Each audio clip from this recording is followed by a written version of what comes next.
en direct. Donc tu peux dire bonjour. Bonjour à tous. Bonjour. Donc on va attendre qu'il y ait des gens qui se connectent. Je sais pas si on le voit. Moi, je vais en profiter pour boire un petit coup. C'est possible?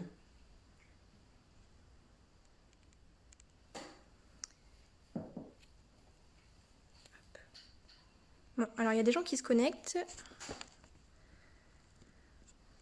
On va attendre un petit peu.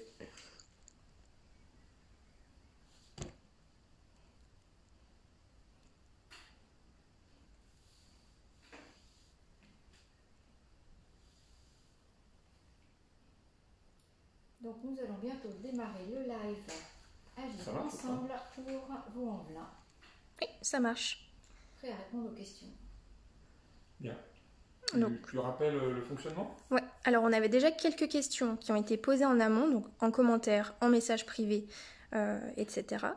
Donc le fonctionnement du live est très simple, on va répondre à toutes les questions, y compris celles qui arrivent sur le live en même temps, donc aux vôtres de questions. Seulement, je souhaite rappeler des règles de bonne conduite, c'est-à-dire qu'il faut rester respectueux dans les commentaires si vous voulez qu'on y réponde, et on ne se gênera pas pour bannir les personnes qui ne respectent pas les consignes. Voilà, donc on va commencer les premières questions, vu que les gens se connectent petit à petit, et on commence par une question qui est quand même plutôt brûlante au niveau de l'actualité, et donc qui est une question de sécurité.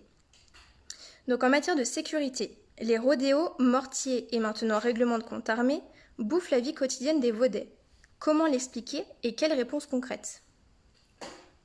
Alors, tout d'abord, je voulais vous signaler que notre camarade, notre ami Sacha Forca, qui devait faire le live avec moi ce soir, est un peu retenu par des obligations professionnelles, donc il ne devrait pas tarder de nous rejoindre. Mais en attendant, Christine, qui a fait tout à l'heure une intervention sur notre page Facebook au sujet de la sécurité, nous a rejoint, mais elle cédera sa place, j'en suis sûr, avec grand plaisir, à Sacha dès qu'il sera parmi nous.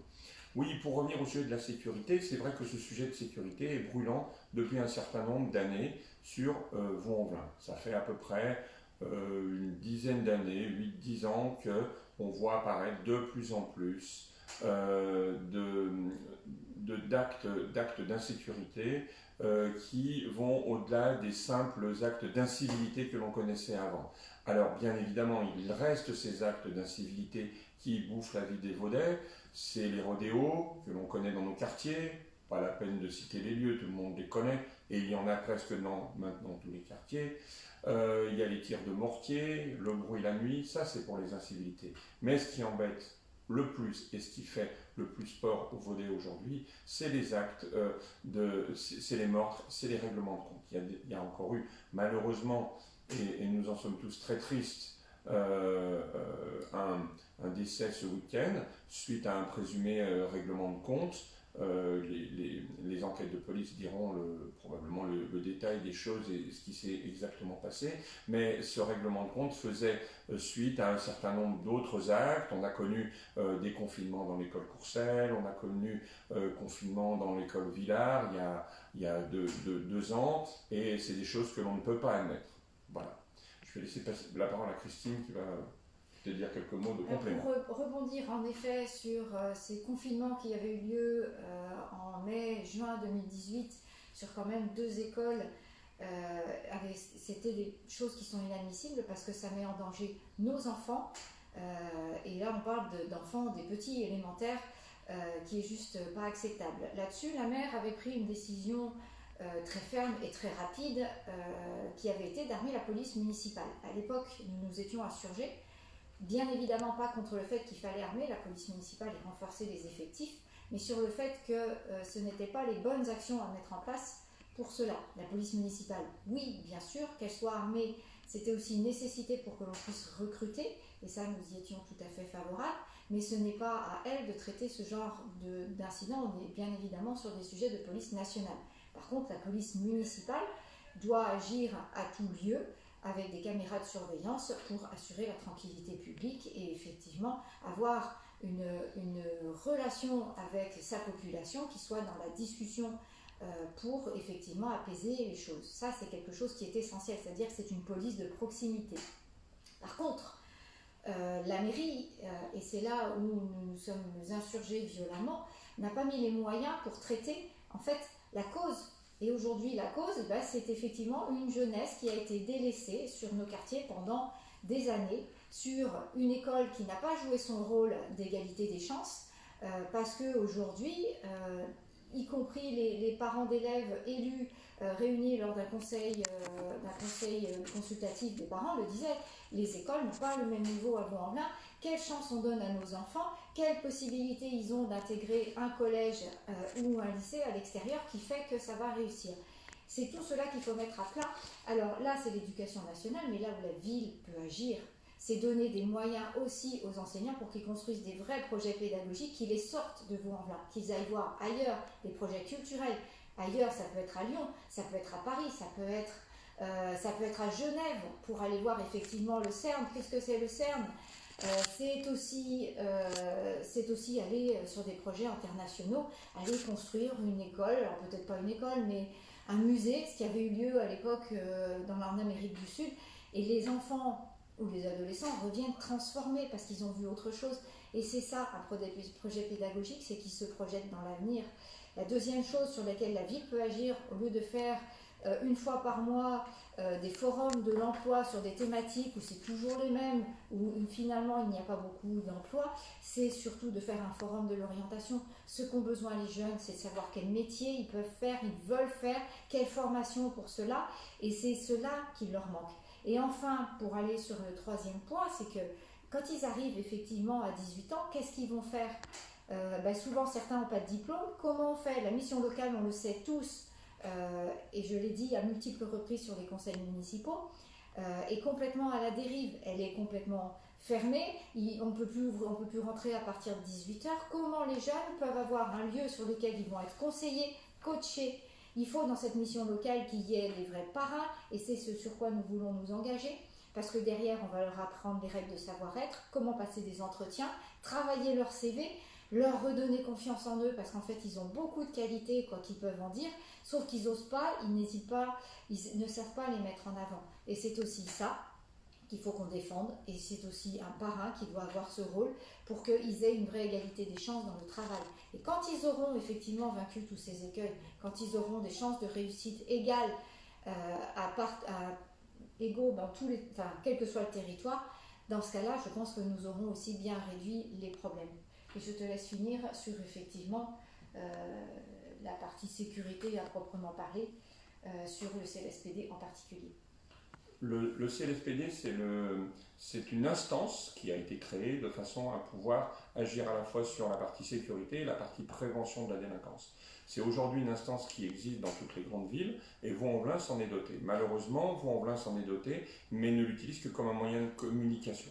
C'est un moyen de communication utilisé par la maire pour faire sa propre publicité et sa propre communication municipale en disant je fais des choses, je fais des choses, je fais des choses.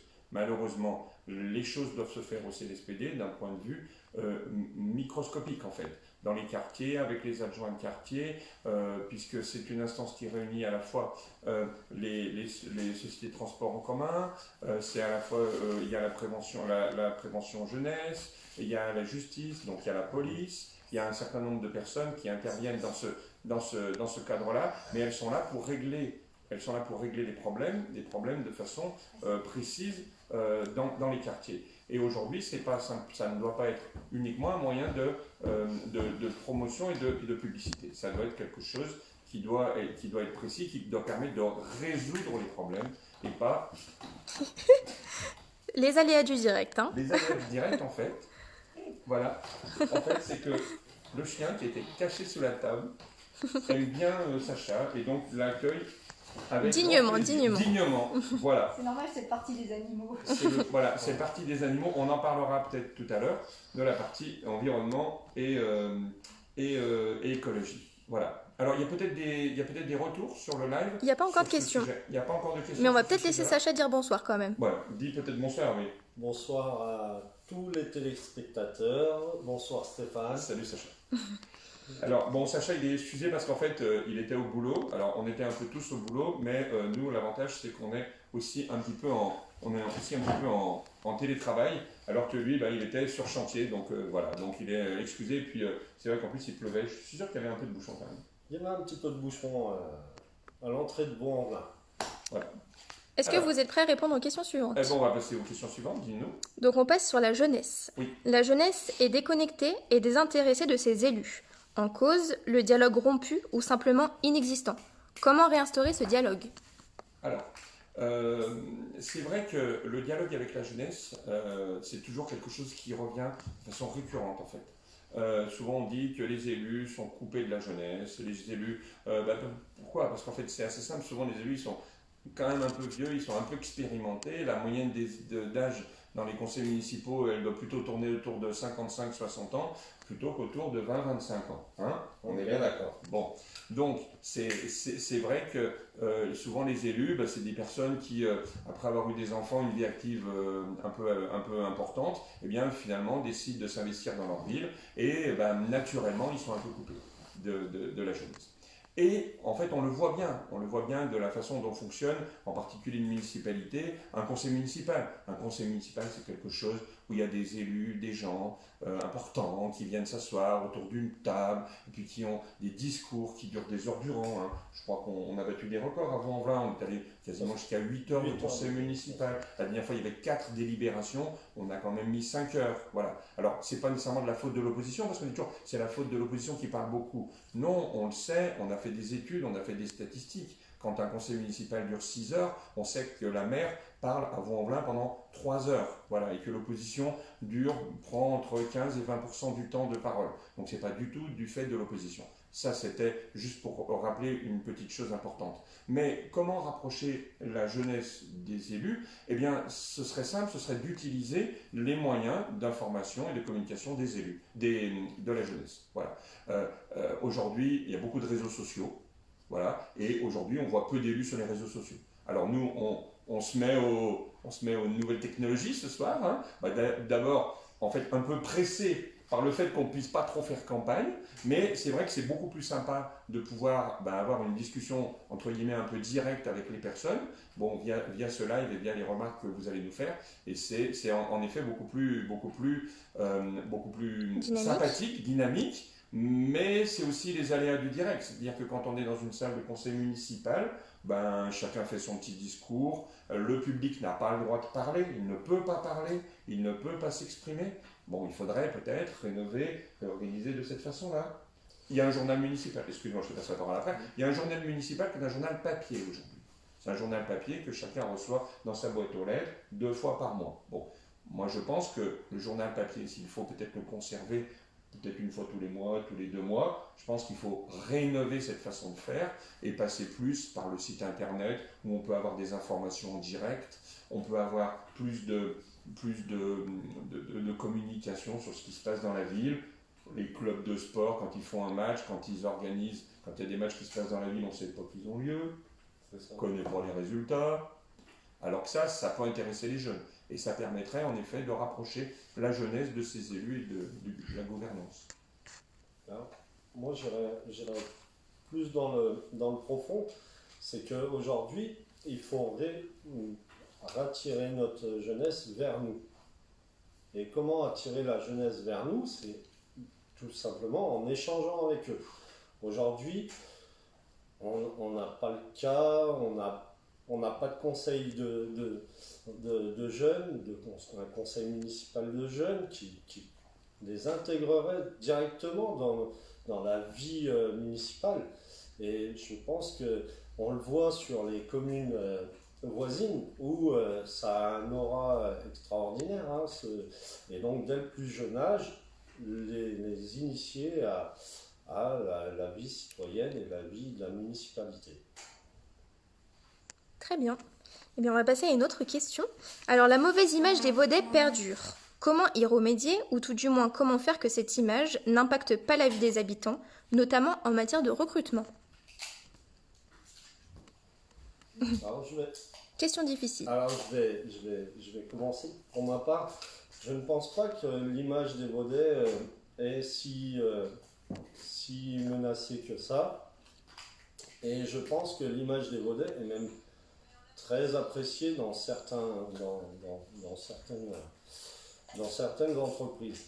Je prends dans l'entreprise du bâtiment, les entreprises du bâtiment, dans la grande famille du bâtiment, beaucoup de Vaudets travaillent dans le bâtiment. Aujourd'hui, c'est un réseau qu'il faut vraiment, accentuer et dire que voilà, moi je vais prendre l'exemple d'un jeune que je connais très bien, qui est rentré en tant un simple ouvrier au démarrage, qui est aujourd'hui directeur commercial d'une très grosse société du bâtiment. Donc on ne peut pas dire non plus que l'image des Vaudets est si médiocre que ça. Certes, Vaux-en-Velin a un passé.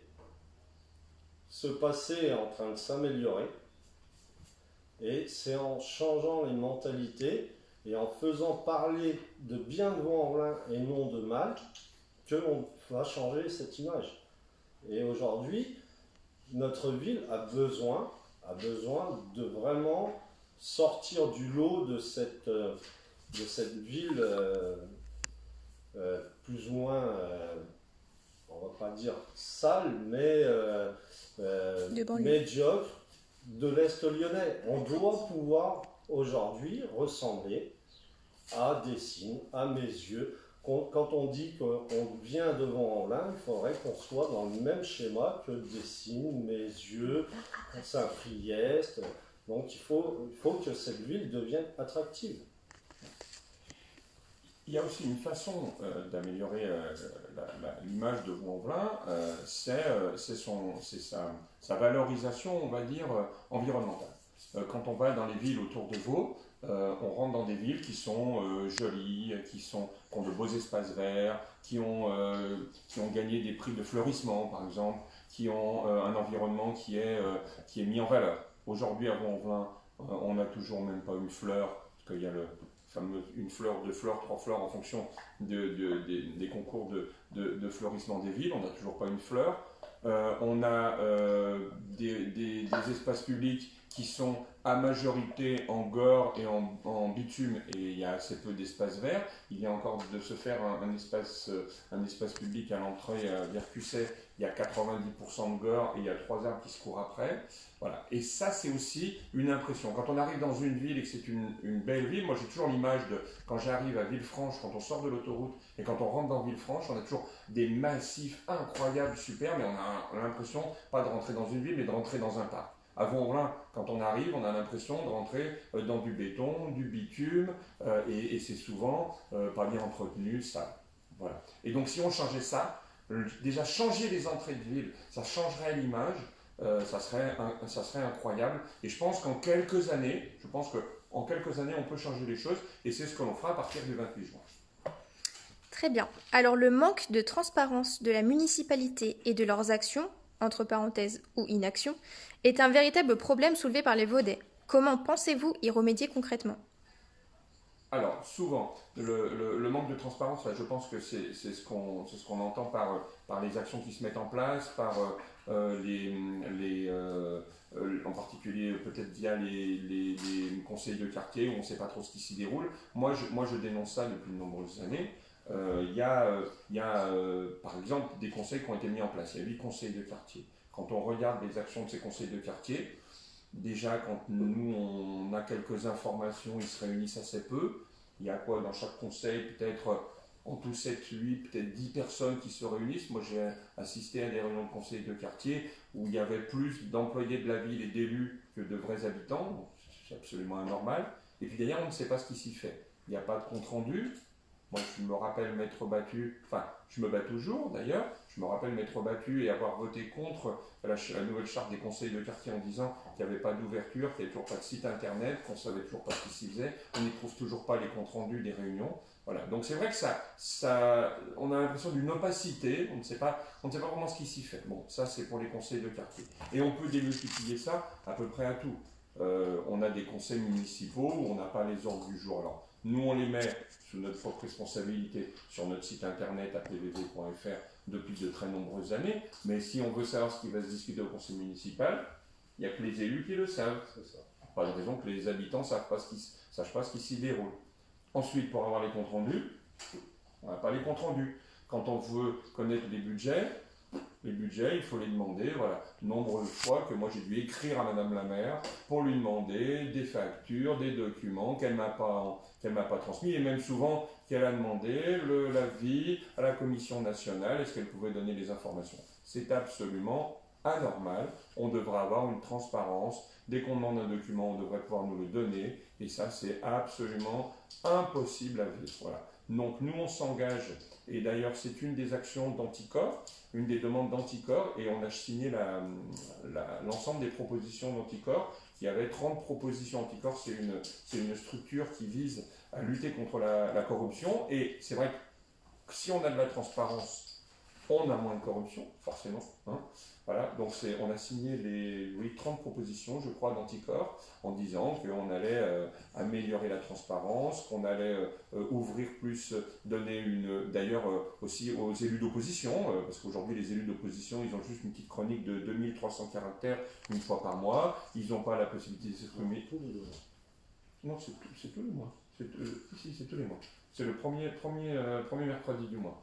Voilà. Et donc la possibilité d'avoir un espace où on pourrait poser des questions, où les élus sur le site de la ville pourraient donner leurs informations, élus de majorité comme de l'opposition. Voilà. C'est vrai qu'on a l'impression qu'on empêche les citoyens de connaître les choses, et les premiers citoyens qui peuvent connaître qui auraient envie de connaître des choses et de s'intéresser au dossier, c'est les élus d'opposition. Je suis sûr que tu es un peu d'accord avec moi. Je suis tout à fait d'accord avec toi. Alors, moi, bien plus profondément, hein, parce que ayant participé moi-même à certains conseils de quartier, au démarrage, ça a très bien pris. On a vu des conseils de quartier complètement pleins, où même les différents présidents se chamaillaient pour prendre la place, où on a arrivé à... Il y avait des réunions de conseil de quartier où il y avait jusqu'à 150 personnes dans une même réunion. Et on est arrivé à mi-mandat, où les conseils de quartier, c'était les présidents lâchaient carrément et voulaient même plus y participer. Et là, on se pose vraiment des questions sur la transparence totale, et c'est simple. Si vous voulez que vos citoyens adhèrent à votre projet, il faut que derrière, ils aient un retour. S'ils proposent des choses et que derrière, en fin de compte, ils n'ont rien, à l'arrivée, oui, c'est logique que... qui se désintéressent. Voilà. Alors, nous passons à une question sur les entreprises. Que mettrez-vous en place pour les entreprises? Entre parenthèses, aide à l'installation, loyer progressif, pépinière, incubateur, etc. Alors aujourd'hui à Vaux-en-Velin, il y a un réseau d'entreprises qui est important, mais c'est principalement des entreprises un petit peu anciennes dans les zones industrielles qui n'ont pas été rénovées depuis un certain temps. On portait un projet, nous en 2014, de rénovation des zones industrielles. Dans les projets d'investissement de la métropole de Lyon, sur le mandat 2014-2020, il était prévu de rénover les zones industrielles, d'apporter le haut débit. Alors le haut débit a été apporté en partie, mais par contre les rénovations n'ont pas du tout été faites. Il y avait en particulier l'avenue Karl Marx qui devait être refaite, mais ça n'a pas été fait. Je ne sais pas si le budget, je pense que le budget a dû être perdu, et là on perd malheureusement une manne financière qui aurait permis de rénover et de rendre un peu attractive la zone industrielle est. C'est en effet dommage. Les élus n'ont pas fait leur job, eh bien les Vaudais jugeront s'ils méritent de rester à leur poste. Donc ça c'est une première chose qu'on aurait pu faire et qui n'a pas été faite. Donc nous le ferons. Nous porterons ce projet sur le mandat 2020-2026 de rénover les zones industrielles, et en premier lieu la zone industrielle Est. Ça c'est pour la partie entreprise, on va dire entreprise industrielle, secteur tertiaire. Bon, il y a un autre gros souci sur Vaux-en-Velin en termes d'entreprise et d'emploi, c'est les commerces. On sait que les commerces périclitent, on sait qu'il y a de moins en moins de commerces, qu'il y a beaucoup de commerces qui ferment. Alors on met toujours en avant le carré de soie, mais le carré de soie, c'est un centre commercial, c'est-à-dire que pas toujours très rose pour les entreprises pour les commerces qui y sont, mais ce qui est important pour les Vaudais, c'est les pôles locaux de commerce. C'est les commerces qu'il peut y avoir autour de l'école Croizat, c'est les commerces qu'il peut y avoir à la Rise, c'est les commerces du Mas et c'est les commerces du village. Aujourd'hui, au village, ils se ferment des commerces. Moi, j'étais sur le marché ce matin, il y avait 3 commerçants. Alors, à mon avis, la semaine prochaine, il y en aura peut-être plus que 2. Donc voilà, il y a aujourd'hui moins de commerce local et je pense qu'il faut devenir plus attractif. Alors nous, on a proposé depuis de nombreuses années de créer des pouponnières de commerce, c'est-à-dire la possibilité pour la ville d'acheter des locaux. Donc récemment, ça a été fait, les locaux ont été achetés, mais il n'y a rien d'autre qui a été fait derrière. L'idée, c'est d'acheter des locaux et puis de pouvoir donner des loyers attractifs pour les commerces, mais ça peut être aussi la même chose pour les entreprises, et je reviendrai après tout à l'heure par rapport aux pépinières d'entreprises, et la possibilité aux commerçants de venir, alors pas nécessairement toute la semaine, mais ça peut être en rotation sur certaines périodes, les lundis, les mercredis, les vendredis, un petit peu comme peuvent le faire des marchés, mais dans des locaux qui sont adaptés et qui sont mis à disposition avec des loyers modiques et des soutiens de façon à ce que les commerces puissent s'installer et qu'on revivifie un petit peu ces centres-villes, ces centres-bourgs, et en particulier notre village autour de Croizat, au Mas, voilà, qui perdent leur commerce. Et puis donc sur la partie le centre-ville aussi, il y a quelques commerces centre-ville, mais c'est un petit peu compliqué aussi. Bon, et sur les entreprises, aujourd'hui on a une pépinière, la pépinière Carco. On sait que c'est quand même compliqué, qu'elle fait pas trop trop son œuvre, et je pense qu'il faut, à la lumière de toutes les entreprises, de toutes les pépinières qui existent dans Lyon et dans la métropole, je pense qu'il faut améliorer le fonctionnement de cette pépinière, la dynamiser et faire en sorte qu'il y ait plus d'entreprises, moins d'associations, plus d'entreprises, aller aussi vers l'économie sociale et solidaire, parce que c'est quelque chose qui se développe de plus en plus, et de pouvoir permettre à toutes les entreprises qui voudraient s'implanter à Vaud de le faire. On a une attractivité incroyable, on est situé tout près des autoroutes, on est situé à égale distance de la gare de la Part-Dieu et de l'aéroport, on a des terrains disponibles, on est dans un endroit où il y a la possibilité de se loger, on est près du Grand Parc de la Rise. Il y a un certain nombre de lieux où il y a des espaces verts, trop peu en ville, mais il y a quelques espaces verts autour. Donc c'est aussi là la possibilité, on parlait tout à l'heure d'image de Vaux-en-Velin, c'est aussi là la possibilité d'améliorer l'image de Vaux-en-Velin en proposant aux entreprises des conditions attractives pour venir. Et je pense que ça peut être fait sans trop attendre. Là aussi, on dit toujours « oui, mais ça va être long, ça va être long ». Non, on a déjà une pépinière, on a quelques locaux. À mon avis, en un an et demi, on peut avoir mis tout ça en place. Quelque chose à rajouter ? Oui, moi je vais aller plus loin. Quand Stéphane parle de la zone industrielle Est, moi je vais aller encore plus loin. C'est qu'il y a un souci sur la zone industrielle, c'est que le BUE n'a jamais été fini. Aujourd'hui, quand on veut sortir ou rentrer dans la zone industrielle, c'est des kilomètres de bouchons. Aujourd'hui, sans ce BUE terminé, nous ne pourrons pas redonner cette attractivité à notre zone industrielle. Est-ce que tu peux préciser BUE pour les gens qui ne connaîtraient pas ? Alors, c'est le boulevard urbain Est. Donc, c'est ce qu'on appelle aussi, maintenant ils appellent plus trop ça, il y a une appellation qui est c'est le boulevard des droits de l'homme. Voilà, boulevard des droits de l'homme. Sur la partie soie, il s'appelle boulevard des droits de l'homme. Voilà. Alors, à savoir, c'est qu'il a été fait du pont de la Soie jusqu'à Saint-Priest et qu'il s'est arrêté au pont de la Soie. On ne sait pas pourquoi, mais moi je vais vous dire pourquoi. Parce que ça date, et c'est vieux, ça date de quand Madame Geoffroy était à la tête du Conseil général. C'est qu'à l'époque, c'était Madame Geoffroy qui devait faire du pont de la Soie à la Rocade. Malheureusement, elle ne l'a jamais fait. Maintenant, oui, le Conseil général n'existe plus. Du coup, c'est à la charge de la métropole.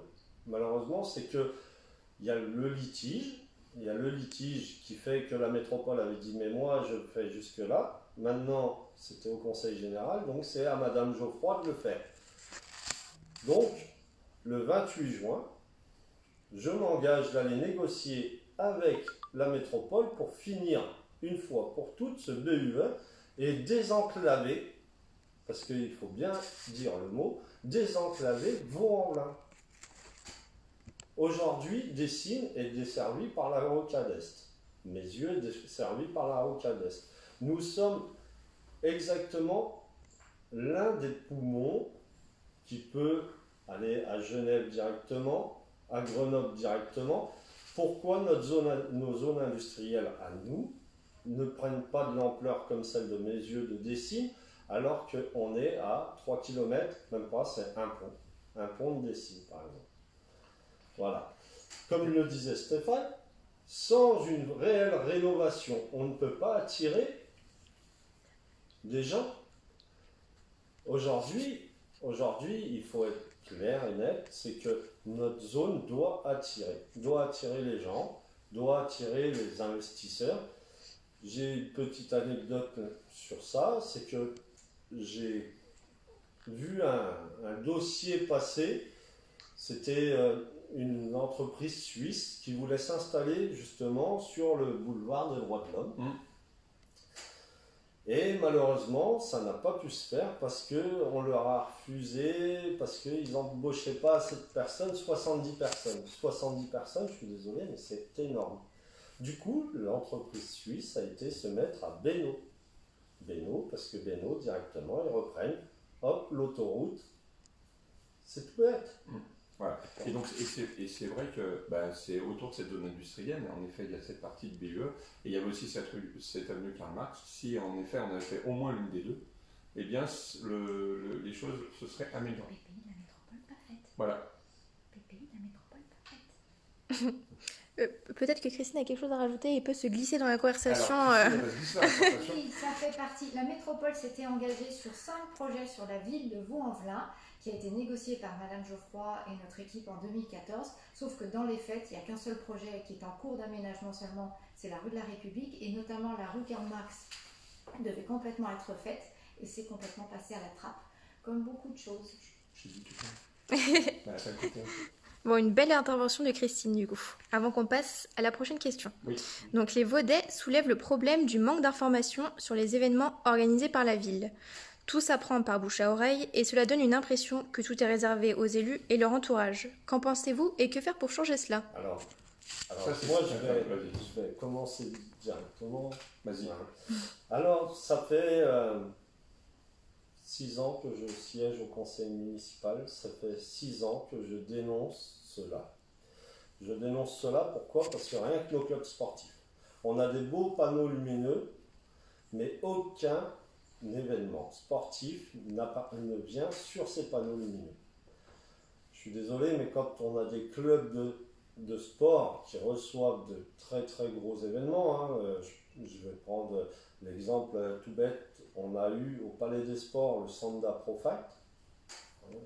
Donc le Sanda Pro Fight, c'est quand même plus ou moins des champions du monde de boxe chinoise qui sont venus au Palais des Sports. Il y avait la télé, il y avait tout, et malheureusement les Vaudais n'ont pas pu remplir le Palais des Sports car ils étaient très peu au courant de l'événement. Et pourtant, il y avait de très très grands combattants, de très très beaux combats à aller voir. On a exactement la même chose au niveau du ring hockey. Et le pire, c'est qu'eux, ils ont un panneau lumineux qui est juste au-dessus de leur salle. Et malheureusement, aucun événement du ring hockey ne passe, alors qu'on reçoit des équipes de Villejuif, on reçoit des équipes de Saint-Omer. Et je suis désolé, mais c'est là qu'on doit faire justement ce que vous disiez tout à l'heure, fleurir le blason de Vaux-en-Velin.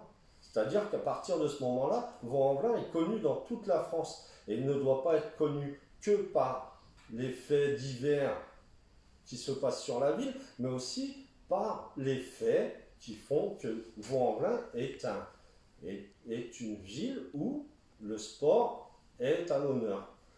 On a exactement la même chose au niveau du FC Vaud. C'est un club qui devrait logiquement exploser parce qu'avec son vivier de pratiquement 1000 licenciés, on devrait avoir au moins une CFA, voire une nationale.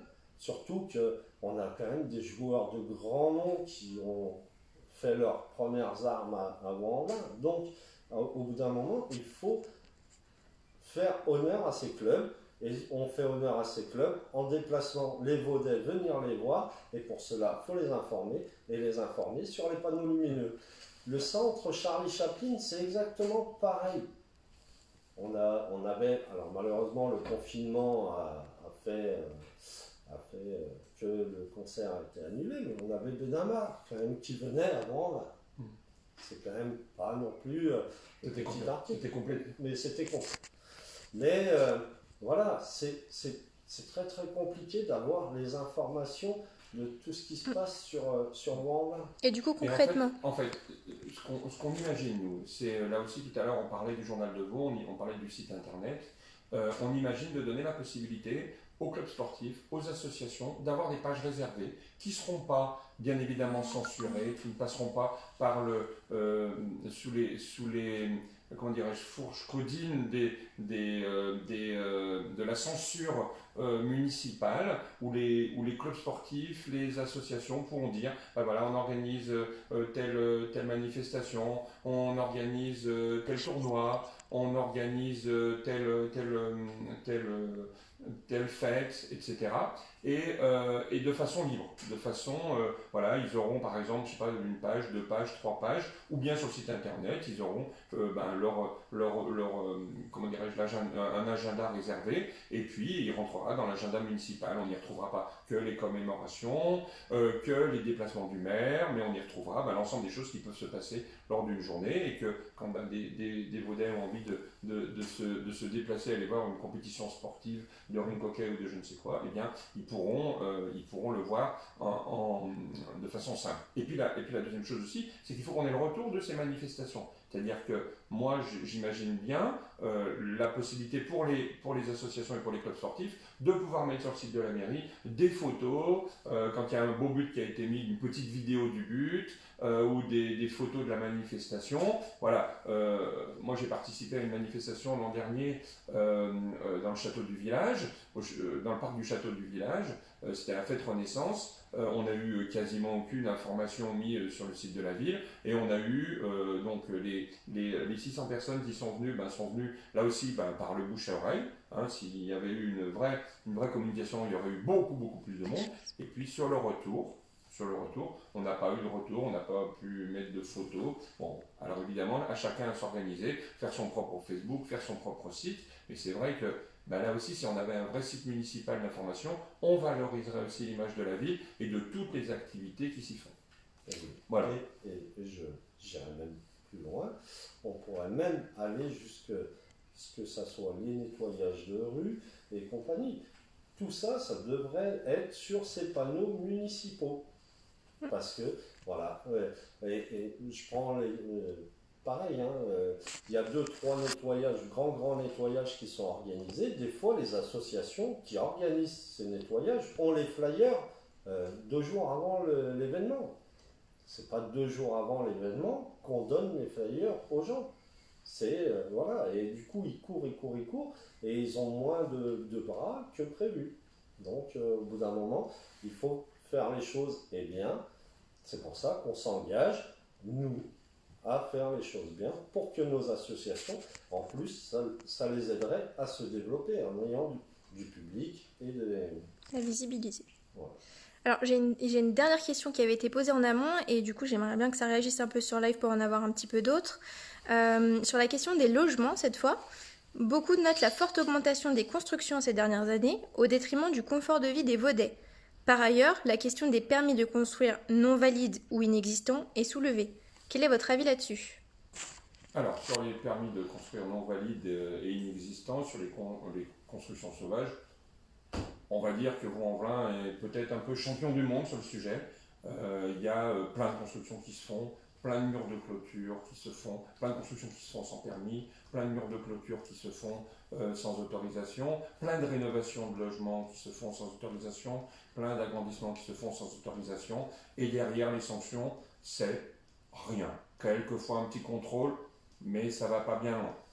Donc, C'est absolument pas normal et ça fait aussi là partie d'une ambiance, d'un fonctionnement qui est de dire qu'à Vaux-en-Velin, ben, finalement, chacun fait un petit peu comme il veut, c'est le règne de l'incivilité, etc. Ça, c'est pas normal. C'est pas normal que certains doivent déposer un permis et qu'on leur refuse le permis pour une bricole, alors que d'autres à côté vont construire, et puis que finalement jamais personne va venir leur demander de compte. Et ça, c'est pas normal. On doit avoir une ville qui doit être juste, qui doit être équitable pour tout le monde. Bon, ça c'est la première chose. Quant aux constructions, alors ça c'est la fameuse histoire de la densification et de la dédensification. Quand on a sur une ville de plus en plus d'habitants, c'est donc qu'on se densifie.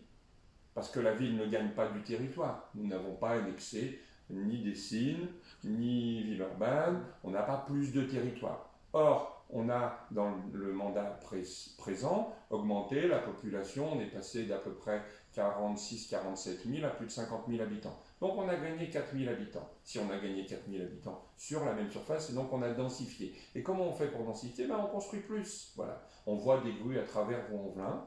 Voilà, il y a eu beaucoup de constructions qui se sont faites, un peu au nord, au sud, au centre-ville. Au centre-ville, c'est là où actuellement il y a le plus de constructions. Et donc la ville se densifie.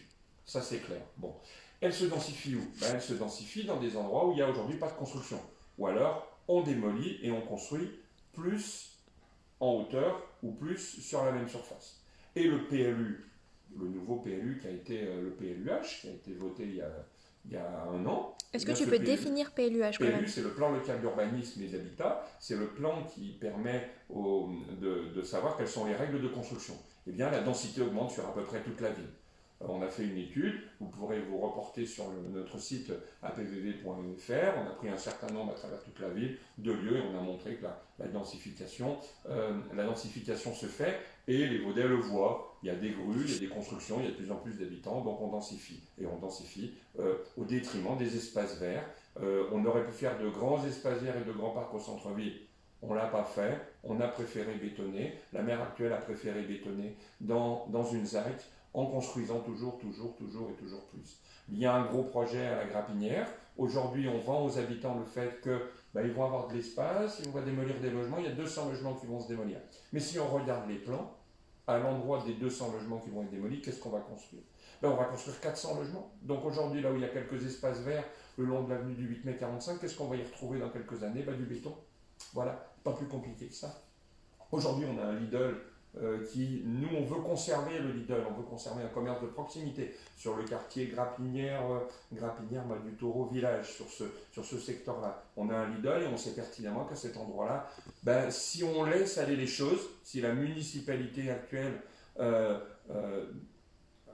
avec tristesse pour nous, ça aurait été réélu, et on ose l'imaginer, eh bien, on va y voir apparaître des constructions en R+4, R+5 à cet endroit-là, avec encore des centaines de logements qui vont se faire, et les habitants qui vont perdre de leur qualité de vie, déjà dans un quartier qui est difficile, la Grapinière, mais si là où on a 200 logements aujourd'hui, on en a bientôt 400, eh bien, c'est pas possible. Donc là aussi, on s'engage, nous, si le 28, nous sommes élus, dès le 29, on remettra à plat un certain nombre de règles du PLUH, on renégociera le PLUH, on diminuera la densification, on ne reconstruira pas 400 logements là où on va en démolir 200. Si on en reconstruit un petit peu, peut-être une centaine, pourquoi pas? À la limite, on n'en reconstruit pas et on construit un grand parc à la Grapinière pour attirer les gens. Et puis voilà, ça pourrait être un très beau projet et on pourrait y construire là où on démolit actuellement, on pourrait y construire le fameux Lidl, la fameuse grande surface qui est attendue sur place. Voilà. Sacha. Alors moi je rajouterais que même... Difficile de dire mieux, hein. C'est difficile de dire mieux, mais le problème c'est qu'aujourd'hui on construit mieux même où les voisins peuvent se passer le sel à travers la fenêtre. Donc il y a un moment où il faut dire stop. Moi je le vois sur le carré de soie, ça devient très très compliqué. Ça devient compliqué aussi en place de parking, parce qu'aujourd'hui, plus on densifie, plus il faut de places de parking, on ne les a pas. Stéphane parlait de l'ancien Lidl qui veulent passer en 400 logements. Le problème, c'est que le parc Elsa Triolet à côté, il servait de ce parking pour aller au parc. Aujourd'hui, les gens ils ne pourront plus aller au parc Elsa Triolet. C'est la densification de la ville, malheureusement, la densification qui a été initiée il y a de nombreuses années à la demande de la métropole, et aujourd'hui nos élus, vaudais comme métropolitains, ne sont pas du tout revenus dessus et ils continuent à densifier la ville. Et il faut vraiment une nouvelle équipe qui permette de donner de la qualité de vie aux Vaudais et non pas des immeubles, comme tu disais, des immeubles du passe-moi le sel. Bon, vu qu'on n'a pas encore de questions qui sont arrivées, on va poser une autre petite question. À combien estimez-vous vos chances de gagner le 28, tant qu'à faire? Elles sont énormes. Pourquoi? Parce qu'aujourd'hui, les Vaudais n'ont pas voté au premier tour. Ils n'ont pas voté pour plein de raisons.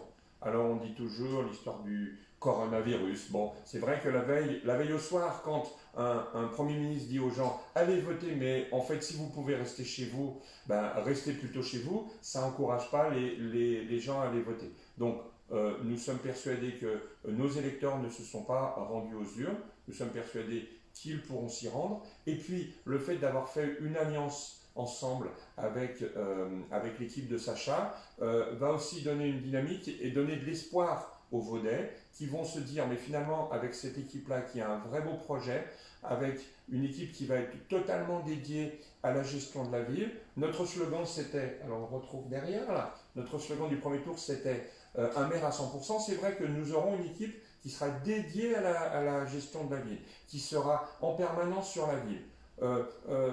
Aujourd'hui, on a une équipe, et en particulier une maire, qui ne pense qu'à sa carrière, qui souhaite aller toujours de poste de ministre en poste de vice-président, qui vise les sénatoriales et compagnie. Mais aujourd'hui, nous, on veut simplement gérer notre ville. Voilà. Nous, ce qui nous intéresse, c'est gérer notre ville.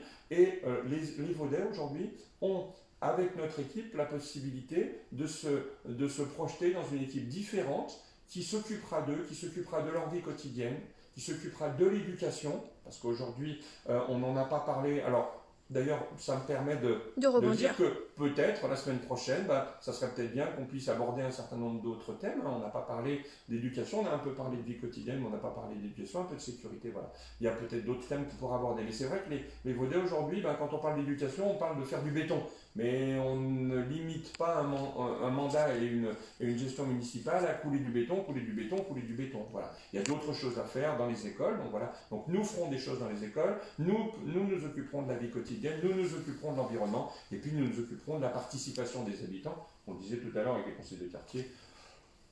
Quelle misère ces conseils de quartier. Voilà. Alors on a une petite question c'est pas fini, hein. Concernant la zone maraîchère. Une question sur la zone maraîchère. Sacha. Alors, je pense que ça soit une question pour moi qui suis petit-fils de paysan. Alors ça dépend, quand est-ce qu'on va bétonner la zone maraîchère, c'est ça? Je pense pas. Qu'est-ce que vous comptez faire de la zone maraîchère? Quel est votre projet pour la zone maraîchère? Alors vas-y, on va faire du contre-emploi. Donc, tout le monde a vu le programme de Tisser un avenir pour Vaux-en-Velin, où la zone maraîchère était vraiment une zone prioritaire de notre programme. La zone maraîchère doit rester et doit s'embellir. S'embellir en faisant revenir des maraîchers sur place. On doit pouvoir avoir un circuit court à Vaux-en-Velin et aider nos maraîchers qui sont en place. Aujourd'hui, on n'en a plus que, Christine, 5. Oui, mais c'est 5. Oui.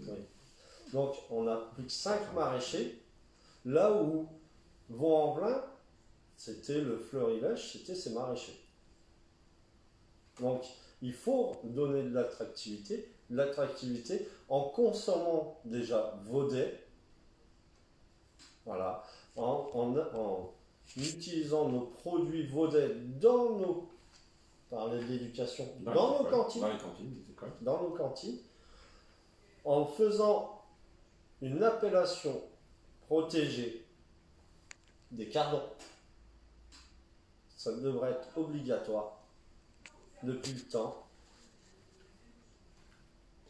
Si Stéphane va en arrêter. Il y a aussi autre chose. On s'est aperçu avec le confinement que les paysans avaient la possibilité de créer. Ils ont créé une sorte de magasin où ils se sont retrouvés dans la zone maraîchère, chemin de Châteauvieux, pour faire de la vente directe. Voilà. Aujourd'hui, qu'est-ce qu'on nous propose pour l'est du village? On nous propose de construire un Lidl.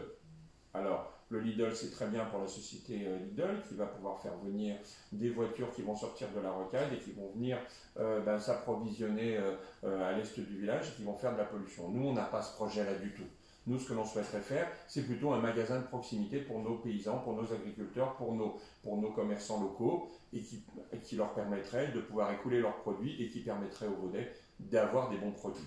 Voilà. Donc là, on a un vrai projet très différent et on a on va dire le pendant écologique d'un projet de bétonisation encore de la ville avec encore une surface commerciale qui va s'installer là-bas. La surface commerciale, on ferait mieux de la réinstaller là où elle était parce que les Vaudais du Mas, de la Grapinière et du village, ils en ont besoin là-bas et ils n'en ont pas besoin de l'autre côté. De l'autre côté, pourquoi pas créer en effet ce marché et cette surface locale de production locale. Très bien. Alors, on a une question qui vient d'arriver concernant le bidonville derrière Leader Price. Alors, en fait, chaque fois, il y a des questions qui arrivent, en fait. Et oui. donc, en fait, ça ne s'arrête jamais, en fait. Et non. Et donc, en fait, on dure jusqu'au bout de la nuit, en fait. Je vais répondre. Quand il n'y a plus de lumière, je sais pas. Alors, oui. le bidonville, alors c'est une situation qui est dramatique, quand même, hein, parce qu'on parle de gens qui vivent dans des conditions plus que déplorables. Aujourd'hui, ces gens sont dans cette situation-là car le préfet ne prend pas ses responsabilités. Et à un moment, il faut mettre le préfet devant ses responsabilités et lui dire, voilà, moi aujourd'hui, pour ma ville, je ne veux plus ça. Donc oui, pourquoi pas les loger et faire un coup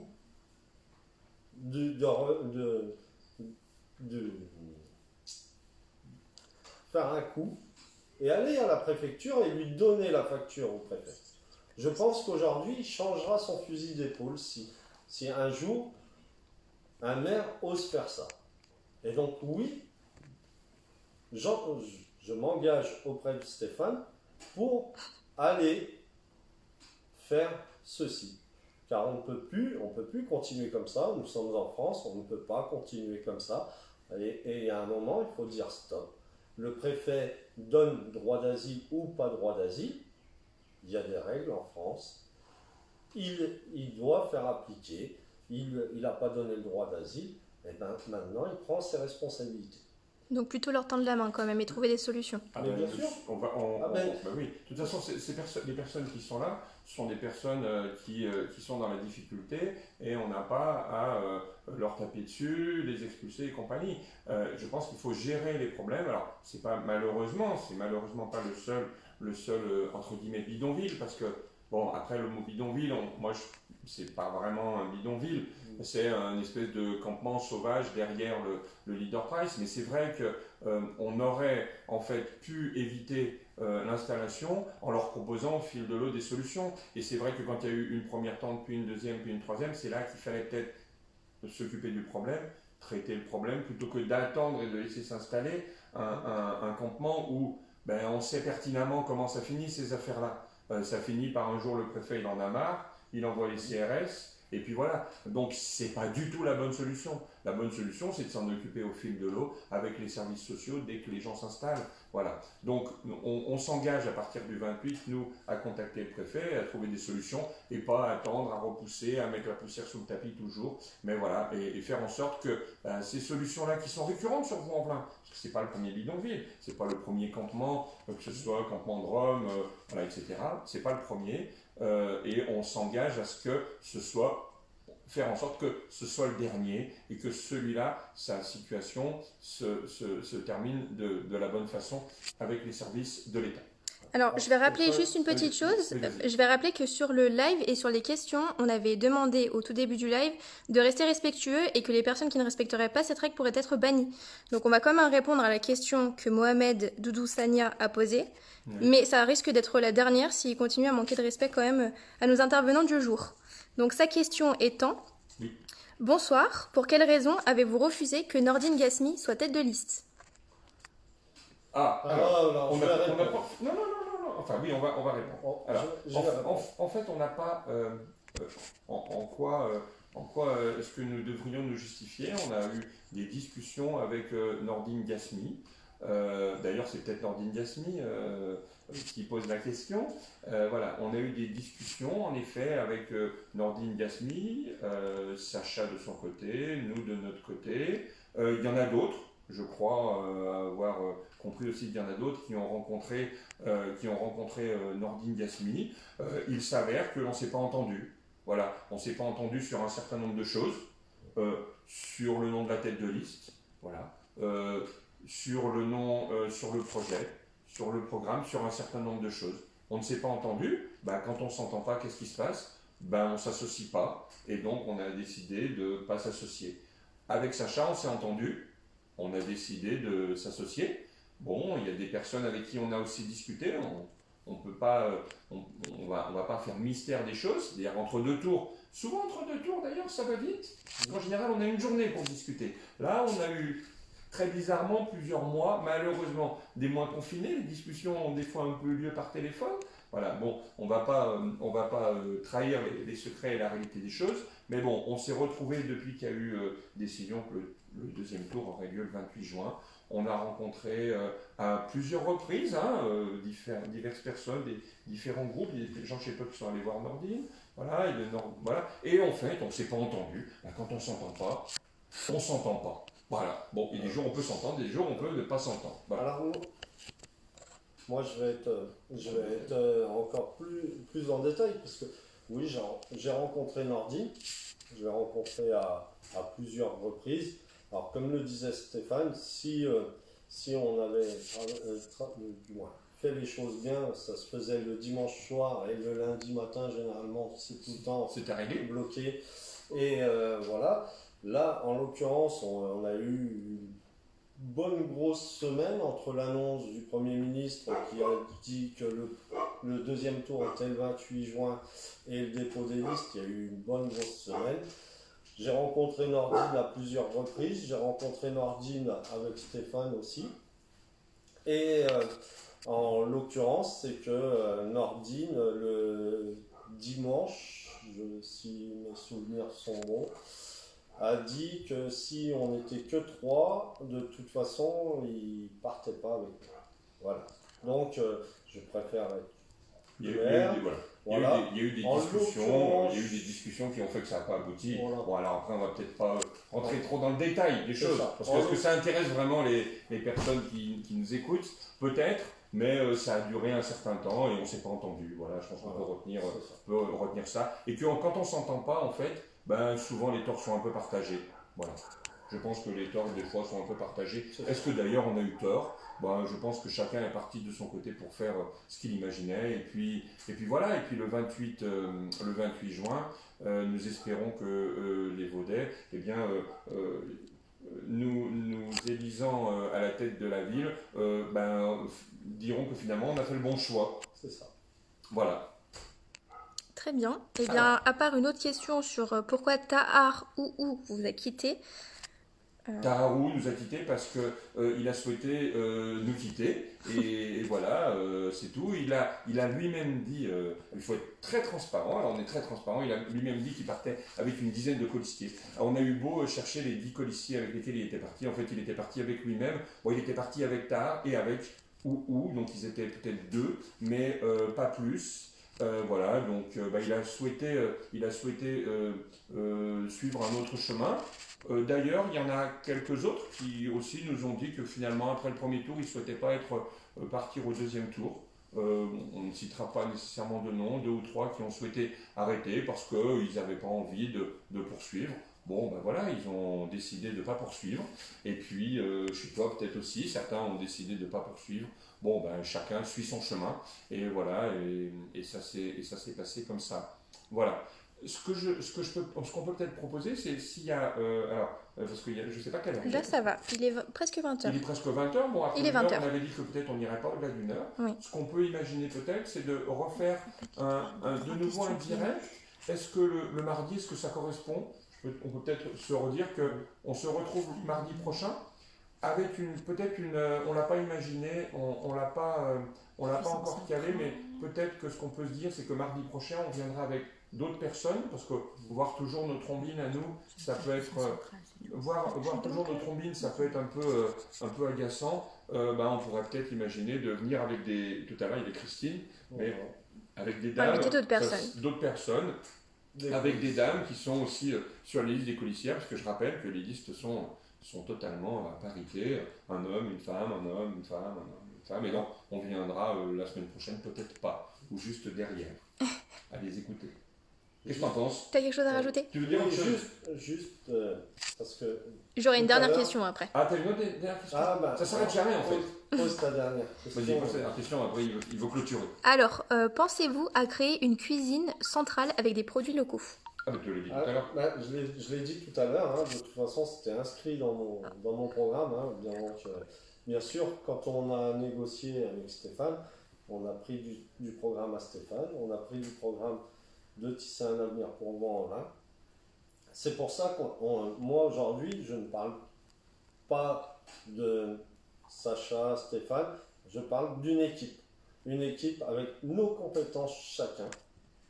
Tous nos colistiers ont des compétences et je pense que c'est ce qu'il faut regarder en premier le 28 juin, c'est les compétences que nous vous apportons.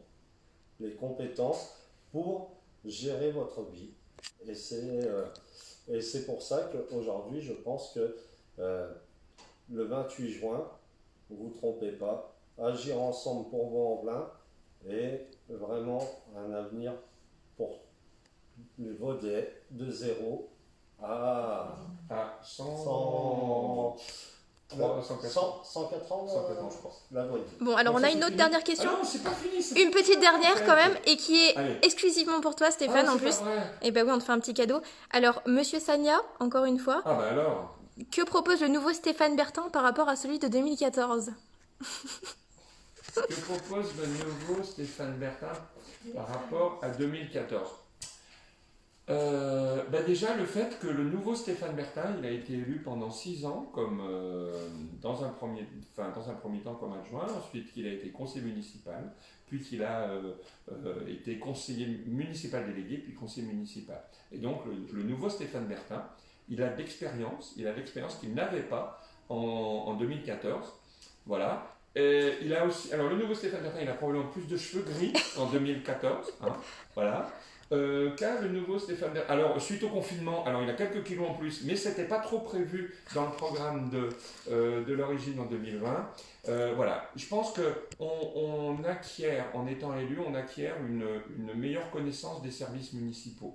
Ça c'est quelque chose d'important. On comprend mieux le métier de chacun. Quand on n'est pas élu, quand on est extérieur, on ne sait pas nécessairement comment les choses fonctionnent. Aujourd'hui, nous, quand nous allons être élus, nous avons une équipe à l'intérieur de notre liste, nous avons 6 anciens élus. Certains étaient adjoints, certains étaient conseillers municipaux, certains étaient de simples conseillers, sans délégation précise. C'est des personnes qui seront, dès qu'elles seront élues, elles seront à même de pouvoir gérer, de pouvoir organiser la ville, de pouvoir organiser la municipalité. Ce n'est pas une équipe de novices, c'est une équipe de personnes qui ont déjà été élues et qui savent comment les choses fonctionnent. Et puis, c'est aussi une équipe qu'en 2014, nous voulions une équipe de compétences, une équipe de personnes qui sauraient faire les choses parce qu'elles connaissaient les dossiers. Aujourd'hui, on a dans tous les secteurs, sur tous les dossiers, on a des gens qui seront directement compétents, prêts à servir leur ville. Voilà, c'est des choses que l'on a travaillé à la fois nous, de notre côté, dans notre équipe, quand on a construit l'équipe d'Agir pour Vaux-en-Velin en début d'année, que Sacha, lui, a travaillé. Et en faisant le mix des deux équipes, en regroupant les deux équipes, on a encore monté en compétences, monté en professionnalisme notre future équipe d'élus. Et on est sûr maintenant qu'à partir du 29 juin, alors en fait il faudra attendre quelques jours, mais à partir du début juillet, on sera prêt à gérer la ville de la bonne façon pour les Vaudais, en toute indépendance et pour une grande justice. Voilà. Très bien. Et bien cette fois il n'y a plus de questions. Donc on peut dire au revoir et à la semaine prochaine à tout le monde. Absolument. Merci d'avoir été à l'écoute et à la semaine prochaine. Merci à tous les téléspectateurs et à la semaine prochaine.